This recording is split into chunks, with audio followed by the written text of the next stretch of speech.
Hey, welcome back to my channel. All right, if you clicked on this video, that means that you have a nonprofit, but you've probably been working this nonprofit for a long time and you have not earned a salary. You don't have enough money that's coming into the nonprofit for a salary. So you're definitely on the right video and definitely on the right channel. I'm Jill Smith. I am a nonprofit coach. I like to consider myself an expert. I've seen just about every facet and worked in about just about every capacity of the nonprofit industry, uh, mostly from the government funding side. I was a program manager for a federal program, HHS, U.S. Department of Health and Human Services, for 10 years. So, yeah, I like to think that I'm an expert. You're on the right channel. If you are watching this video from the Founders of Nonprofits Facebook group, make sure that you subscribe to this channel. If you're watching this video from the YouTube channel, make sure you go follow the or join the Facebook group Founders of Nonprofits. So I changed the name from the of this YouTube channel to be consistent with the Facebook group. So we used to be the Smith Serve, which is my husband and I, our consulting company, where we help nonprofits, specifically those who are um, struggling, those who are making less than 50,000 annually, or those who are new starting their nonprofit. So that's what we do. And for a lot of people, this channel works and gets you where you need to be. Also, we have a free, absolutely free nonprofit development training. The link is below. The six-figure nonprofit. I mean, absolutely free. You can get a gist of what you need to get your nonprofit up to the $50,000 mark from that training. Also, if you need tools, we have several no AI generated tools here. These are tools that we know that you need to get your nonprofit up and running, especially board documents and board development tools. So that link is below as well. All right, I think that's all the announcements. All right, so you're ready to start receiving some type of income. You've been doing this thing and you just are ready. And I feel you. I know what you're going through because at the end of the day, you cannot serve from an empty cup. So this is hard work. So those of you who are just starting out and you want to jump out there and get an income, it's probably realistically ain't going to happen. Let me just say that it's not going to happen right away. This is hard work. And so those who enter into this industry to serve and to serve by starting and operating through a nonprofit, it is hard work and they are mission driven. It does not mean that you're going into this broke, or it does not mean that you're going to stay broke. It does not mean any of that, because the worst thing that you can do operating your nonprofit is be a victim trying to serve victims. That ain't what we're doing here. Everything that I teach and how I coach my clients is to be a prosperous nonprofit where you are serving from overflow, you're serving from abundance. So this is hard work, but there are some things that needs to be in place first before you can even get to the point of building an income for yourself. And so let me just give you a few points, and just to make sure that you're on the right track, make sure you are properly positioned to start earning an income. The creme de la creme of all of this, I think one of the biggest mistakes that nonprofit founders make, newbies make, is that they look at the nonprofit as a whole. They look at the nonprofit as a whole when you should really be looking at it as per program. So you need to really be focusing on honing in and developing an impactful program, and then add on to develop more programs, because the programs are what going to get you, or that's what's going to get you your income. All right. So if you have an effective, impactful program, then that is what's going to put you on the right track to getting an income. So the very first thing is that, of course, we've talked about this many times, but I'm going to talk about it again. You need a board. You need a board in place because you need help. You need accountability. You need others' input. You need professional advice. You need a board. The board is not your employees. I've got tons of videos about the functions of a board and what you should and should not be doing with your board members. Your board members aren't there to be your secretary as far as doing the day-to-day and creating flyers, none of that, and writing and trying to contact. That's not their function. They're there to make sure that you are sticking to your vision, mission, and your goals. That's what they're there to help you stay accountable. That's what your board is there for. And so you definitely need a board, because a board is going to help you to do number two, create a strategic plan. You need to be creating some type of strategic plan in how you are going to go forth about getting a salary. That's one of the goals you want to get. So a strategic plan, it's a list of goals. Usually strategic plans are done at the beginning of the year. For my clients, I recommend they take the weekend of Martin Luther King. So let me just say this. Yes, you should be planning prior to going into the new year. So for the most part, a lot of nonprofits is giving season. A lot of my clients, let me say that, is really into giving season November, December. So by the time they get over giving season, they're worn out. So they, take a break for a couple of weeks, and then they come back Martin Luther King weekend, which is like the mid to the end of January, and put together their strategic plan.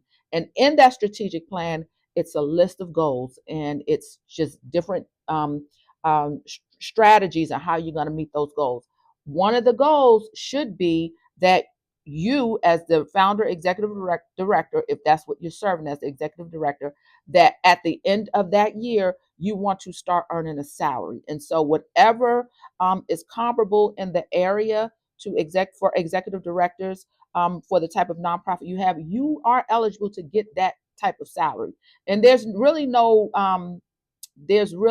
mean, you want to be consistent in what the going salary is in the area. But I mean, for a lot of nonprofits, depending on what type of profit you have, a lot of nonprofit executive directors are getting six figures. So let's just say at the end of the year, you want to be making $100,000 a year, six-figure salary, 100. We want to put the number out there, and don't want to be afraid of the number. You want to put how much you need to make, how much you need to earn to make sure that this nonprofit is fulfilling its vision and its mission. If you need to be in that nonprofit full time, how much will it cost you to run that nonprofit as far as you taking care and contributing to your household? You've got to be realistic. You got to be realistic and set some realistic goals. So let's just say it's $100,000. All right. So the third thing, you need to have multiple streams of income, or multiple streams of revenue sources, I should say. You need to be having multiple streams of revenue revenue sources. Multiple streams of revenue sources. Yes, I think I said that right. All right. So just so you know, a third of your income must come from the public. So a lot of you are leaving money on the table just because you're simply afraid to ask for a donation. Now, and I have a whole video. I don't know if it's out yet, but it is being released. A whole video on before you ask, serve. And so a third of your income has to come from the public, and you need to ask for a donation. But before you ask, let me just put it out there right now. Make sure you have a program up and running. Nobody wants to give, unfortunately, to your idea unless it's a family or friend. Nobody wants to give to something that they cannot see what you're doing with the money. That's just realistically. That's just being realistic. So just know that in the beginning, you may have to invest time and money into getting a viable program up and running. And there's ways that you can get that type of seed money. I talk about it on another video, but you need to first get that program up and running. And so before you can ask for a donation. So realistically, let's just take it off the table that you're probably not going to get a grant right away. because a grant wants to see outcomes. They want to show that your program is effective before they um, um, give you a donation, give you a grant, as well as a lot of individual donors. All right. So one of the best ways to get your revenue up and running is fee for service. Fee for service. Fee for service is such a great way to get your revenue up and running. So, say for instance, you have an after school program, and your after school program is, I don't know, your after school program is in the inner city, and you're trying to make sure that you're taking, teenagers off the street and making sure that they're getting their studies, on and whatever. One of the fee for services that you can do college test prep, like SAT prep or ACT prep, or even prep for even in graduate school programs, the LSAT, or so there you can offer services and charge a fee. It doesn't have to be a big fee, but it can be a fee, and that you can offer services. And so if you are doing, say, you have a program for I don't know, the elderly. You can do a transportation service where you pick up, you know, your clients, and you take them back home, and charge a fee. I'm sure there are many elderly children of the elderly that will pay to make sure that their parents are getting to and from home, and knowing that they're going to a great program. And so there's so many ways you can raise money. Let me just say, if you're trying to get to $100,000 salary, selling popcorn may not do it. It may add to your program and to buy some supplies. But as far as you're trying to get to a $100,000 salary, you really need to be really considering fee for service. Another revenue source or revenue stream that so many people overlook this, and I am such a huge advocate for this. As a matter of fact, it's become so huge that I now, a lot of the people who come to me for coaching, they will book sessions with me just to know this strategy. And it is social media, becoming monetized on social media. If your nonprofit is related to your personal story, you need to be on YouTube. You need to have a YouTube channel. Let me just tell you a personal testimony. My husband and I, we started our YouTube channel. It's called A God Ordained Union. We started in 2021 when we got engaged. 2021 when we got engaged. We told our story. That channel has now have over 10,000 subscribers. We make more money on that channel being monetized. YouTube pays us. YouTube pays us. We make more money on that channel being monetized than a lot of people make in an annual salary. Than a lot of people making an annual salary. And so being, when you're talking about a salary, it would be so awesome if you were monetized on social media and don't even need to draw a salary from the nonprofit. That's in an ideal situation, but it can be done. It can be done. Many people are doing it, and it really, really can be done.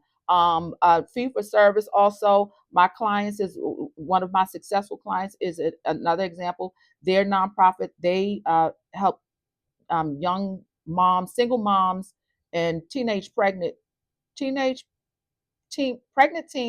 and young adult moms become self-sufficient, making sure that they're on the right track, not leaning on government's assistance, making sure that they're career driven. They provide these services to these young ladies.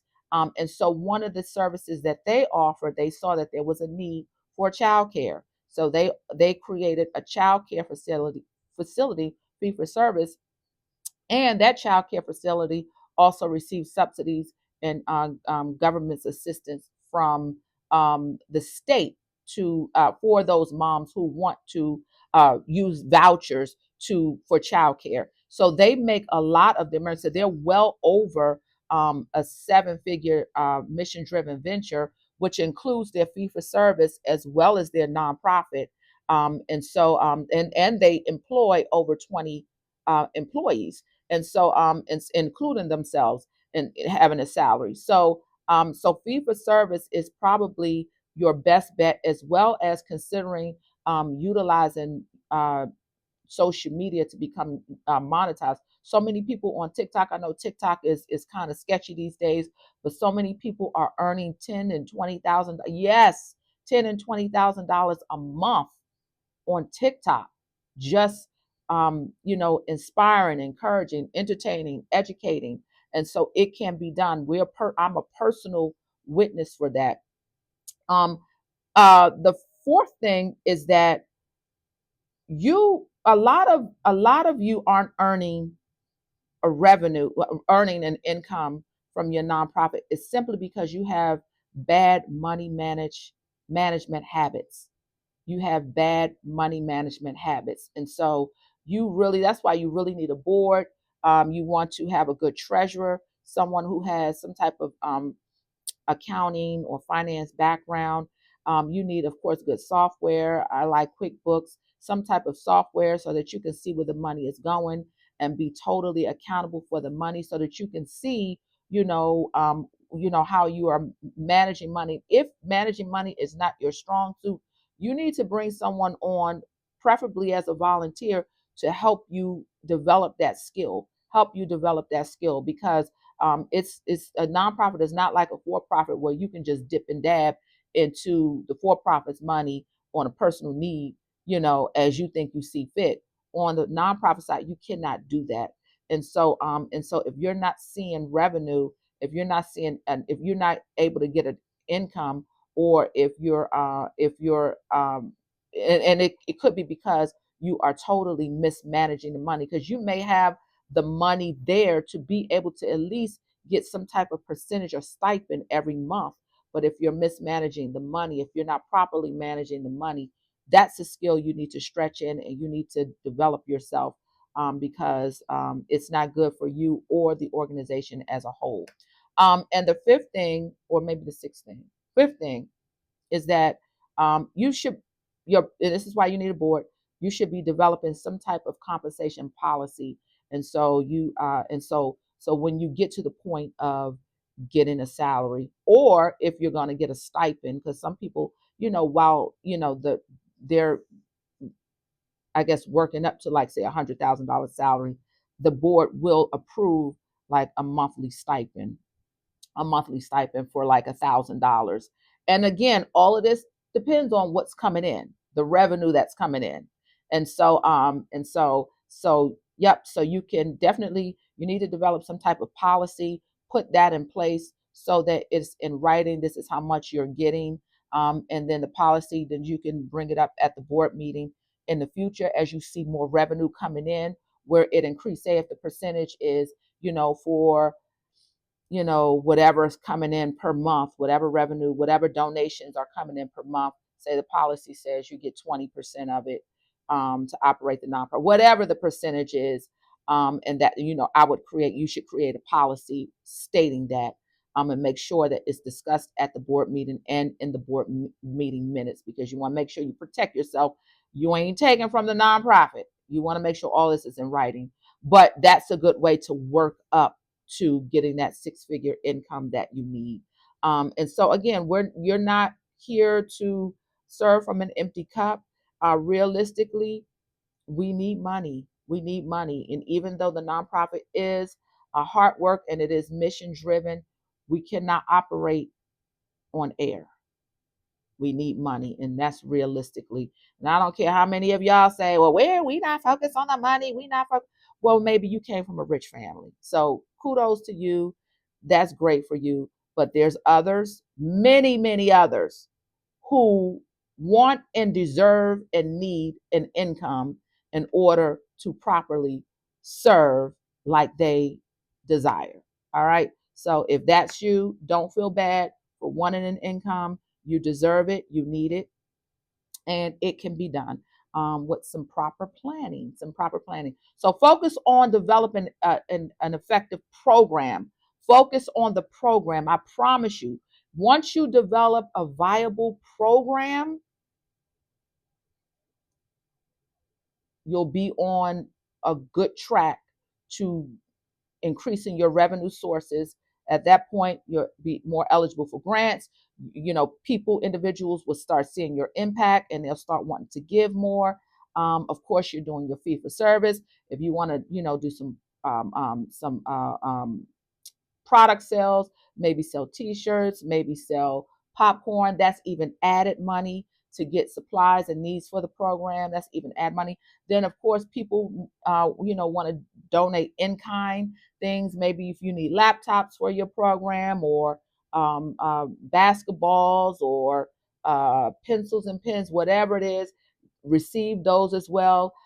Even then, going even more revenue sources, sponsorships. Some local businesses may want to sponsor you. That's even more revenue. So it's all about developing a great program that will put in strategic planning, and that will put you on the right track of gaining that income and that salary that you need. All right, I hope this helps. If you have any more questions, you can drop them below. If you want some one-on-one help, you can click the consulting tab and do some one-on-one coaching with me. I offer 1 hour right now. So I'm here to help. I'll see you on the next video.